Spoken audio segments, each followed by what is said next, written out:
boa noite. Eu quero dizer para você que... Será que você lembra ainda qual é o livro que vamos ler nessa noite? Colossenses. Então, abra aí a sua Bíblia em Colossenses capítulo 3. Paramos na última oportunidade no versículo 17, vamos continuar a partir do versículo 18. Colossenses capítulo 3, versículo 18. Vamos ler do versículo 18 até o versículo 25. Dando continuidade à leitura dessa carta que tanto tem nos abençoado, que tanto tem feito algo novo na nossa vida, porque a palavra de Deus tem esse poder. Ela vai transformando, nós vamos lendo, vamos conhecendo e vamos sendo transformados, vamos sendo esclarecidos sobre a vontade de Deus para nós. Então vamos ler a partir do versículo 18. Diz assim a palavra do Senhor: Esposas, que cada uma de vocês se sujeite ao seu próprio marido, como convém no Senhor. Maridos, que cada um de vocês ame a sua esposa e não a trate com amargura. Filhos, em tudo obedeçam a seus pais, pois fazer isso é agradável diante do Senhor. Pais, não irritem os seus filhos, para que eles não fiquem desanimados. Servos, obedeçam em tudo aos seus senhores, aqui na terra, não servindo apenas quando estão sendo vigiados, visando somente agradar pessoas, mas com sinceridade de coração, temendo o Senhor. Tudo o que fizerem, façam de todo o coração como para o Senhor e não para as pessoas, sabendo que receberão do Senhor a recompensa da herança. É a Cristo, o Senhor, que vocês estão servindo. E quem fizer injustiça receberá em troca a injustiça feita, e nisto ninguém será tratado com parcialidade. Vamos orar.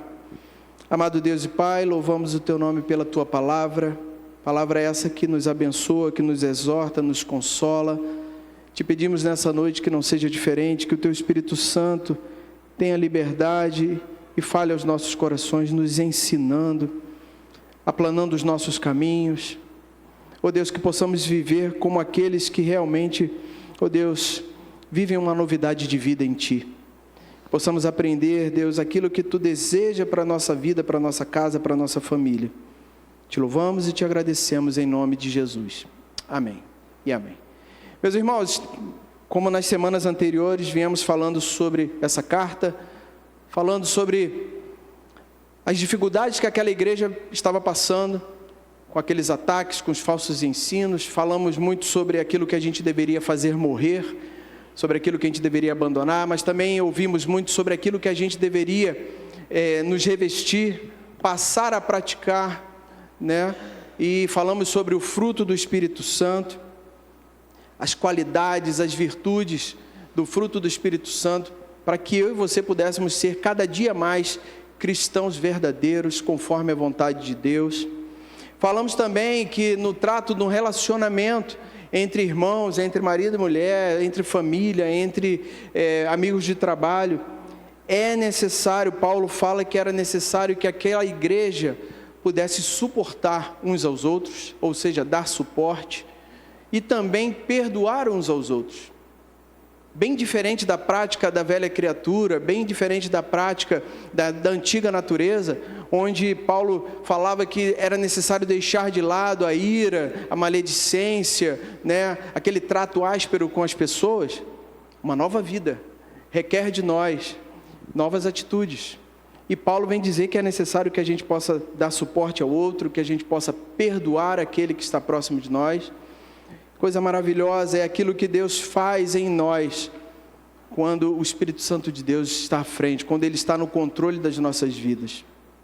Falou também que o amor é o vínculo da perfeição, é a maior das virtudes cristãs, e a gente falou sobre isso, e que é exatamente o amor de Deus, um amor incondicional, que une todas essas virtudes. Quando você ama, você é manso, você é bondoso, você é fiel, e assim, consequentemente, todas essas virtudes se desenvolvem a partir do amor. Então, a gente pôde fazer um autoexame, entender como estava a nossa vida, entender aquilo que Deus preparou para nós de maravilhoso, que é uma nova vida em Cristo Jesus. E tudo isso fez com que nós, no que diz respeito ao trato com os nossos irmãos, com os nossos amigos, com aqueles do trabalho, dentro de casa, pudéssemos ser cristãos melhores. E que bom que Deus nos permite parar e fazer esse balanço, porque aquela vida em abundância que Deus preparou para nós, passa por tudo isso. Eu lembro que quando eu falei de fazer morrer, durante a semana a gente vai passando e vai falando, não, isso aqui eu tenho que fazer morrer, isso não pertence mais à minha natureza. A minha nova natureza em Cristo requer coisas que agradem ao Senhor. Então, o objetivo de Paulo nos ensinando aquela igreja era para que aquela igreja estivesse conforme a vontade de Deus. Mas Paulo teve o cuidado de aqui, a partir do versículo 18, pegar toda essa ideia e levar para dentro daquilo que é a nossa família, dentro da nossa casa. E a gente vai falar um pouco sobre isso hoje. Como que eu vivo nessa novidade de vida em relação àqueles que estão dentro da minha casa? A minha esposa, o esposo, o filho, o servo. Talvez a gente não consiga falar do servo hoje, mas haverão outras oportunidades. O objetivo de Paulo era fortalecer as famílias e, consequentemente, fortalecendo as famílias, a igreja será fortalecida. Se nós tivermos uma vida abençoada em família, automaticamente a igreja será fortalecida. Então vamos começar a partir do versículo 18, onde ele começa dizendo: esposas, que cada uma de vocês se sujeite a seu próprio marido, como convém no Senhor. É interessante e é importante dizer que naquele momento existia um paralelo, existia um contraste entre a sociedade romana, onde os maridos eram autoritários, eram rudes com as suas esposas, as mulheres eram vistas como alguém à parte, como também os filhos e tudo mais. E Paulo faz esse contraste, dizendo que aqueles que estão em Cristo Jesus, aqueles que são uma nova criatura, precisavam viver diferente daquela sociedade. E ele ressalta que naquele trato com a mulher, naquele trato com a esposa, ele começa dizendo que cada uma das esposas se sujeite ao seu próprio marido como convém no Senhor. É interessante que nos dias atuais, falar para uma mulher, ou falar num fórum, falar na internet sobre submissão, é uma coisa muito complicada. Mas aqui a gente entende que a submissão feminina não denota inferioridade, não está se falando de quem é inferior ou não. A gente está falando aqui que a submissão não é questão de um valor pessoal, mas de função. Casamento é feito por homem e mulher, e cada um deles tem uma função diferente. O homem tem o papel nesse relacionamento e a mulher tem o seu papel nesse relacionamento. E olha, quando a gente consegue executar tudo aquilo que Deus predeterminou, que Deus desenhou direitinho, a nossa família é abençoada. Ninguém faz o papel do outro, todo mundo faz o seu papel. A família entra em equilíbrio e a família frutifica nesse equilíbrio. Que coisa maravilhosa. Então, falando da submissão, ela não é uma questão de valor pessoal, a mulher não é inferiorizada, pelo contrário. Esse conceito de submissão traz a ideia de estar debaixo da mesma missão. Você, mulher, está debaixo da mesma missão do seu esposo, só que existem papéis diferentes. Dizer hoje na sociedade que o homem é o cabeça do lar, para muitas mulheres é difícil, mas eu quero dizer para vocês, sim, o homem é o cabeça do lar. E você estar debaixo da mesma missão, estar em submissão a esse homem, é bênção para a sua vida, para a sua família, para a sua casa. E a gente vai entender um pouco mais disso. Não se trata de uma obediência cega, mas de uma postura de humildade e cooperação, buscando o bem comum e a harmonia no relacionamento, na família. Deus dá uma sabedoria muito especial às esposas. Os homens acham que sabem tudo, que controlam todas as coisas, aí a mulher vem e fala um negocinho e tudo muda. A mulher traz essa sabedoria para essa casa. Essa submissão, diferente daquele tempo lá em Roma, essa submissão não é escravidão, ela se submete, e isso é tremendo, porque a gente não pode esquecer que a gente está falando, Paulo está dizendo, que aquela nova criatura, aquela nova vida em Cristo, debaixo da vontade de Deus, conforme as qualidades e virtudes do Espírito Santo, do fruto do Espírito Santo, uma nova vida ressurreta com Cristo. Veja, essa submissão não é escravidão, ela se submete a quem a ama como Cristo amou a igreja. Eduardo, não entendi. Essa mulher que Paulo está, essa esposa que Paulo está relatando aqui, que cada uma de vocês se sujeite ao seu próprio marido, como convém ao Senhor, ele está falando que essa mulher vai se sujeitar, essa mulher vai estar debaixo da mesma missão, essa mulher vai estar andando juntamente com aquele marido, entendendo o seu papel, o marido entendendo o seu papel, quando ela vai se submeter àquele homem que ama ela, como Cristo amou a igreja. Você lembra como é que Cristo amou a igreja? Se entregando por ela. Nenhuma esposa tem dificuldade de ser submissa a um marido que a ama como Cristo amou a igreja. É interessante que esse assunto foi levantado numa rede que eu participava há muitos anos atrás, e o pastor esteve lá e clarificou isso. E a gente entendeu que nós, maridos, se nós amamos a nossa esposa como Cristo amou a igreja, vai ser muito fácil dela seguir na mesma missão que você, marido. Porque ela vai ver em você o caráter de Cristo. Você vai se posicionar como aquele realmente que é o cabeça do seu lar. E aí a submissão da esposa, conforme Paulo diz aqui, será algo prazeroso, algo que vai acontecer de uma forma natural, porque os dois estarão debaixo da mesma missão. E aí o marido deve estar achando assim, agora foi fácil, para mim foi fácil. Então vamos ao versículo 19, veja o que diz o 19, agora ele fala para os maridos. Maridos, que cada um de vocês ame a sua esposa e não a trate com amargura. Conforme eu falei, a sociedade romana daquela época tratava a esposa com muita aspereza. Eles eram homens enfurecidos, tratavam mal. Em sua natureza pecaminosa, eram inclinados a serem rudes, usarem palavras ásperas, indelicadas e em tom de ameaças. Isso era característica daqueles homens romanos. Mas repare que eu falei aqui, que na sua natureza pecaminosa. Então isso quer dizer também que se a gente não vigiar, e se a gente hoje, na igreja, como cristãos, deixarmos que a nossa natureza pecaminosa, aquela que a gente aprendeu que a gente deve fazer morrer, se nós permitirmos essa natureza se aflorar, essa natureza dominar, se a gente não matar essa natureza de vez, a gente pode se pegar exatamente fazendo isso que aqueles homens faziam. Tanto que Paulo diz, maridos, que cada um de vocês ame a sua esposa e não a trate com amargura. A gente não está, a esposa que Deus nos deu é bênção na nossa vida, você pode dizer amém? A sua esposa é bênção na sua vida, é bênção para os seus filhos, é bênção na sua casa, então a gente não deve tratá-la com amargura. Em um lar cristão não há lugar para nada disso. Conforme eu disse, palavras ásperas, ser rude, indelicado, tom de ameaças, a gente precisa ajustar. A gente precisa pedir a Deus, Senhor, me mostra aquilo que realmente, como deve ser o meu lar. O poder para que sejamos diferentes e de acordo com a vontade de Deus é resultado de uma nova vida em Cristo. A nova vida em Cristo vai se refletir no trato dentro da nossa casa.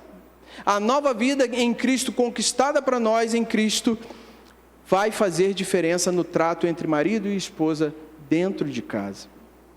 O capítulo 3, versículo 1 de Colossenses fala, ressuscitados juntamente com Cristo. Ressuscitados como aqui, batismos nas águas tem esse sentido, né? Descemos as águas e ressurgimos em novidade de vida. Em Cristo Jesus, somos novas criaturas, uma nova forma de pensar, uma nova forma de agir, uma nova forma de lidar com os relacionamentos. Então, que isso seja uma realidade nas nossas famílias, nas nossas casas. Os homens, os maridos, são chamados a amar sua esposa como Cristo amou a igreja. Não só se entregou por ela, mas também a amou de forma perseverante. O marido é chamado a ser um santificador da sua esposa, um cuidador da sua esposa. Por que não romântico? Com certeza. E também de forma sacrificial. Eduardo, mas essas características que você falou aí são muito difíceis de realizar. O poder não está em você, meu irmão, mas está no Espírito Santo que habita em você.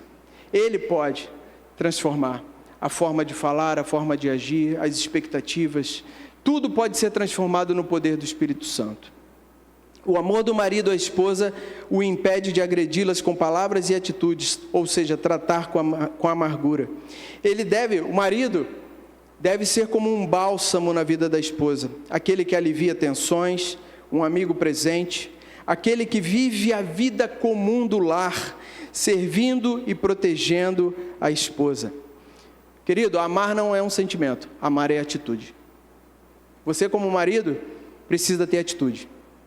Conforme eu falei, viver a vida comum do lar é ter prazer em fazer as coisas do lar com a sua esposa. Ela às vezes vai precisar de um apoio, você é muito mais, forte e tudo mais. Esteja disponível para a sua esposa. Esteja disponível para amá-la, para estar presente, estar vivendo a vida comum do lar, protegendo. Outro dia via uma reportagem. O cara chega para assaltar, está o casal, o cara chega para assaltar. Primeira coisa que o cara fez foi, correu e deixou a mulher. Imagina, na hora que o assaltante chegou, aí eu vou criar aqui, passa tudo. Primeira coisa que ele teve a oportunidade, ele correu e deixou a esposa lá. Meu irmão, nós fomos chamados para proteger a nossa esposa. Outro dia eu estava andando, eu vou falar isso aí. Por vezes eu estou andando e a Karen está do lado de cá, Aqui a gente andando na calçada. Acho que é falta de hábito, a gente não anda assim, mas estava andando. Daqui a pouco ela falou assim, eu estou do lado errado. Eu falei, meu Deus, vem para cá. Ela estava do lado de cá. E a gente andando, eu falei, perdão. A gente precisa proteger a esposa de todas as formas. Em alguns estudos sobre casais, a gente até falou de proteger a esposa de pessoas que possam trazer sobre ela algum tipo de ameaça, de situação difícil. Proteja a sua esposa. Efésios capítulo 5, versículo 25, você coloca para mim, por gentileza?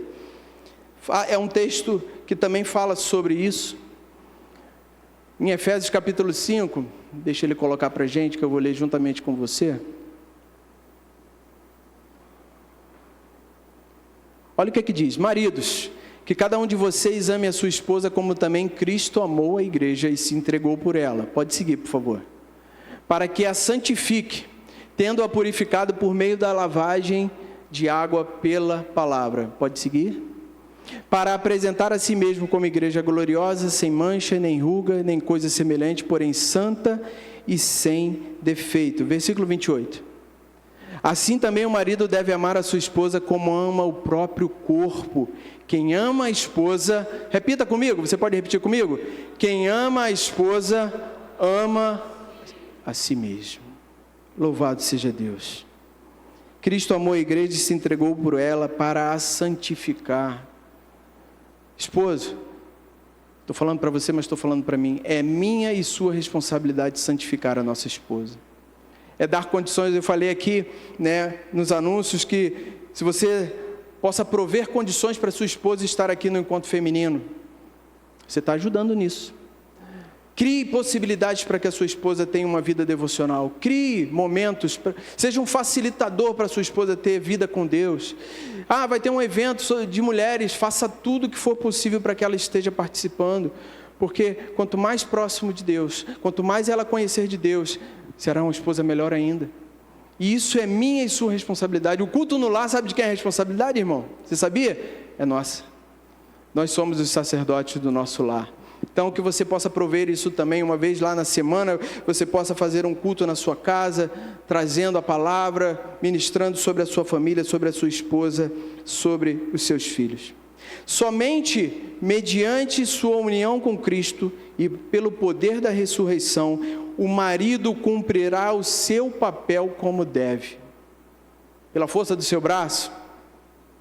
Será muito difícil, mas pelo poder da ressurreição, o marido cumprirá o papel como deve. Da mesma forma que somente pelo poder de Jesus, a esposa conseguirá ser submissa ao seu marido. Ou seja, a gente precisa incluir Deus na nossa família.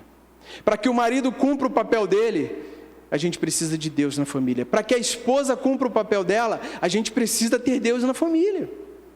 Não é Deus aqui somente na igreja, é Deus dentro da nossa casa. É Deus no dia a dia. É Deus quando a gente acorda meio chateado.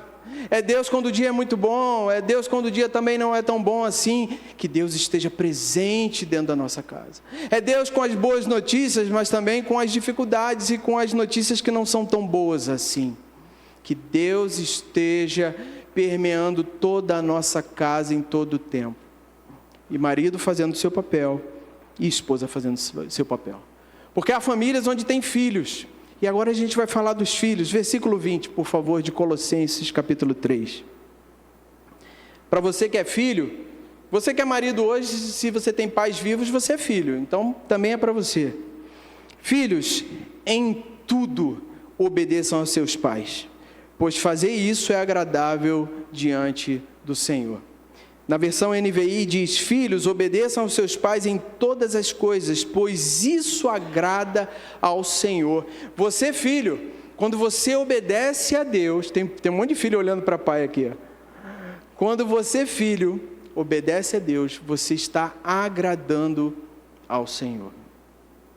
Quero dizer para você que é filho, e eu sou filho também, a autoridade dos pais é uma autoridade delegada por Deus. Rejeitar essa autoridade é rejeitar a autoridade de Deus. Então obedeça os seus pais. Há grande sabedoria nisso, em obedecer os pais. Filhos que não respeitam a autoridade dos pais terão dificuldade de obedecer a outras autoridades. De vez em quando a gente vai no shopping e vê umas coisas assim, né? Quem aqui já vivenciou uma situação dessa? O pai está lá: levanta, meu filho, e está esperneando lá. Para quem é mais antigo, está doido para ir lá e, né? Calma, gente, não pode. Calma. Mas isso é uma realidade. Filhos que não respeitam a autoridade de pai e de mãe, automaticamente vai ter dificuldade para respeitar as outras autoridades. E como a gente entendeu hoje pela manhã, a gente precisa orar pelas autoridades instituídas. Sempre haverá alguém sobre nós, irmãos. Alguém com mais autoridade. Se você estiver no trabalho, vai ter um patrão, não vai? Você vai ter autoridade sobre você. Ele é o seu patrão. Então, para que a gente possa automaticamente obedecer a essas autoridades, a gente precisa começar obedecendo os nossos pais. A obediência dos filhos aos pais é abrangente, deve ser integral, alegre e voluntária. Vou te dizer uma coisa: quando eu era adolescente, pouco tempo atrás aí, que meu pai chamava atenção, a gente sempre ficava, né? Batia a porta, não bate porta não, que é pior, hein? Ele vai atrás. Mas a gente ficava, né, bravo e tudo mais. Quem comigo, você não precisa responder. Quem lembra desse tempo e aquelas coisas que seu pai fazia, sua mãe fazia, que você ficava bravo, e hoje você é pai e está vendo acontecer, você fala: ai, Senhor, obrigado porque meu pai não me permitiu ir para aquele lugar, obrigado porque minha mãe disse: você não é todo mundo. Lembra disso? Obrigado porque eu obedeci. Porque com certeza teve momentos que você não obedeceu e você falou assim: se eu tivesse obedecido, isso teria sido tão diferente. Não é assim? Então a gente precisa obedecer. A obediência dos filhos ao pai é agradável a Deus. E sabia que tem recompensa? Quer uma grande recompensa, filho? Efésios capítulo 6, por favor. Versículo 1.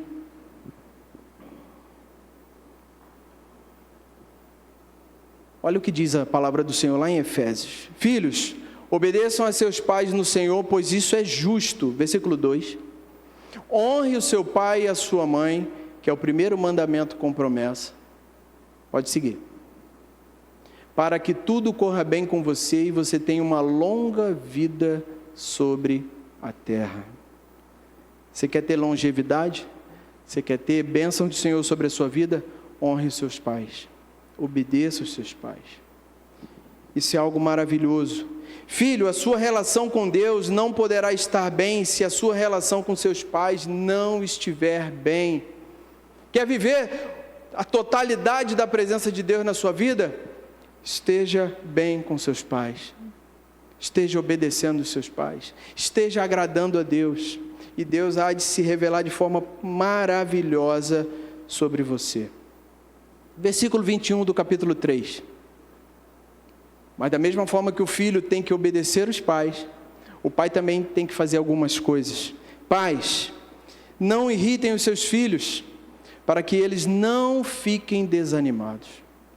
Olha, ser pai e mãe, você casa, né? Casou, tudo certo, lua de mel, lá em Penedo, lugar frio, coisa legal. Se você casou no verão, você vai lá para uns lugares bem bonitos e tal, e tu volta, e aquela coisa toda, e daqui a pouco você tem filhos. E aí cai sobre o seu colo um manual de mais ou menos umas 800 páginas, dizendo como tem que ser pai e ser mãe. É assim que funciona? De jeito nenhum, né?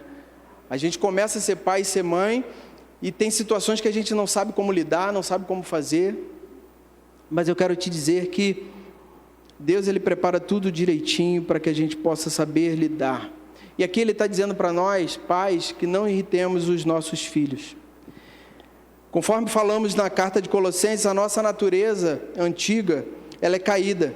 E dessa forma, as decisões que nós tomamos conforme essa natureza, não geram bons frutos. Daí a importância de vivermos uma nova vida em Cristo. Para que as nossas decisões sobre os nossos filhos sejam diferentes. Não mais aquela decisão no ímpeto. Eu sei que é difícil. Quem tem filho sabe, né? Que muitas vezes é difícil da gente tomar a decisão certa, mas que você possa pedir, eu possa pedir sabedoria a Deus para lidar com os filhos da melhor forma possível. Educar filhos sem a presença e direção de Deus nos leva a erros que muitas vezes são muito danosos. Então a gente tem uma responsabilidade. Quando esse versículo fala de não irritem os seus filhos, irritamos os nossos filhos e os desanimamos de diversas formas. Ouça o que eu vou dizer. Muitas vezes, na falta de coerência, quando falamos uma coisa e fazemos outra. Isso é uma forma de irritar os nossos filhos. O meu pai fala isso, mas ele não faz isso. Isso desanima, porque os filhos veem em nós um exemplo, alguém a ser seguido. Eduardo, mas aí é muito difícil, não sou perfeito. Sim, eu também não sou, mas nós temos a direção do Espírito Santo para fazermos de forma melhor a cada dia. Quando uma regra não é clara, ora elogia, ora disciplina pela mesma atitude. Que a gente tenha um canal. Você que tem filhos, crie um canal aberto, limpo com o seu filho, de relacionamento, de diálogo, para que a gente possa saber aquilo como orientar de forma adequada. A falta de diálogo, a falta de acesso também desanima os nossos filhos e por vezes irrita os nossos filhos. Eu sei que hoje a gente tem um cara dentro de casa, né, que é o celular, que tem atrapalhado demais esse canal. Eles ficam ali agarrados naquilo de uma forma eterna, né? Mas cria oportunidades para você ter olho no olho, para você ter diálogo, para você conhecer seu filho, porque muitas pessoas dizem assim, eu não reconheço mais o meu filho. Por quê? Porque ele está vivendo um mundo paralelo lá nas amizades, no celular, na rede social, e aquela história, vamos almoçar, já estou indo aí. Aí você almoça e o filho está lá dentro do quarto. Percebe que a gente está perdendo acesso? Percebe que a gente está perdendo esse diálogo, esse olho no olho? Falta do nosso tempo aos nossos filhos também desanima. Eu sei que a gente é demandado por muitas coisas. Escolhe um momento para você dedicar agora, é dos filhos. Seja pouco, mas seja com qualidade. Para que ele perceba, o meu pai é muito atarefado, mas o meu pai está me dando o tempo que ele pode, ele está me dando completamente. Isso vai trazer um ânimo novo, uma confiança nos nossos filhos. Comparações, para quem tem mais de um filho, não compare os seus filhos, são diferentes e por isso eles são únicos, que não haja comparações. O fulano faz melhor, o Beltrano, eu sei que cada um deles tem uma infinidade de qualidades, de defeitos, porque todos temos defeitos e qualidades, mas que a gente possa exaltar, né, as qualidades e ajudá-los nos seus defeitos, mas sem comparações. Quando pai e mãe divergem na maneira de educar e orientar os seus filhos, entrem em acordo, para que os seus filhos possam ser orientados de uma forma única. Eu sei que é difícil, né? A gente vai lá e briga aí, a mãe vai lá e passa a mão, ou o inverso também acontece, não é sempre nessa ordem, mas não desautorize o seu cônjuge na frente do seu filho, tenha equilíbrio, chama para conversar lá depois no quarto, olha, vamos fazer diferente com ele agora, porque essa falta essa divergência na maneira de educar e orientar os filhos, traz desânimo e traz irritação aos filhos. Meus irmãos, como pais, só conseguiremos disciplinar e orientar os nossos filhos da forma que agrada a Deus, com autoridade física e espiritual, quando ambos, pai e mãe, se sujeitarem um ao outro e a Deus. Que o Senhor, mais uma vez, esteja presente completamente na nossa casa, na nossa vida. Por que devemos ter cuidado em não irritar e desanimar os nossos filhos? Por que será que Paulo colocou esse versículo, deixou isso registrado para que a gente pense nisso toda vez que lê? Porque filhos desanimados são presas fáceis para o inimigo. Filhos desanimados são presas fáceis para Satanás. Filhos desanimados e irritados são presas fáceis demais para estarem longe da presença de Deus. E eu quero dizer para você que o seu filho é algo muito especial. Salmo de número 127, estamos terminando. Salmo de número 127, a partir do versículo 3. Olha o que diz a palavra do Senhor. Salmo 127, versículo 3 ao 5. Deixa só aparecer ali que eu vou ler junto com você. Estou te dando um trabalho hoje, né? 127, versículo 3.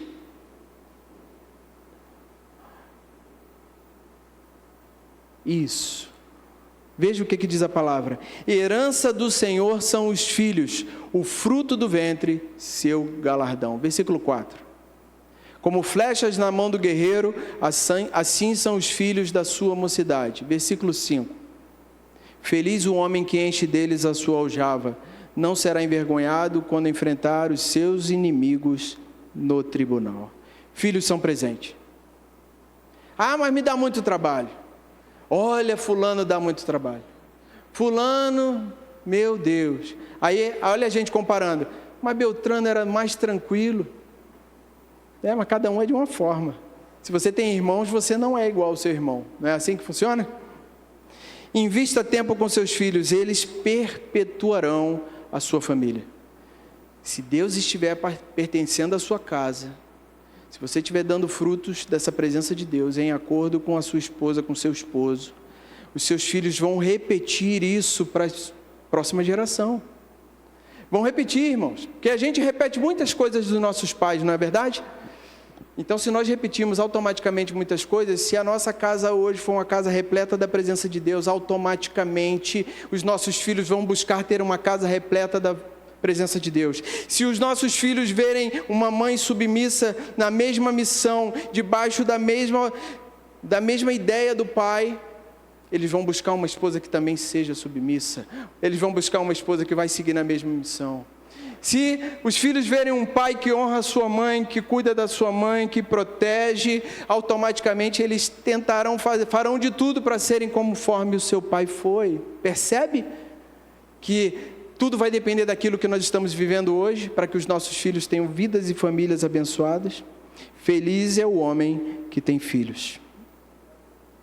E eu deixo para você que a nossa nova natureza frutifique nos relacionamentos dentro da nossa casa e que possamos agradar a Deus no trato entre pai e mãe, esposo e esposa e entre pais e filhos. Que a nossa família seja bênção, que seja realmente uma família bendita do Senhor.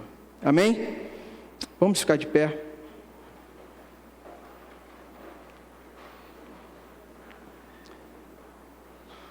Permitindo Deus, a gente continua próximo domingo falando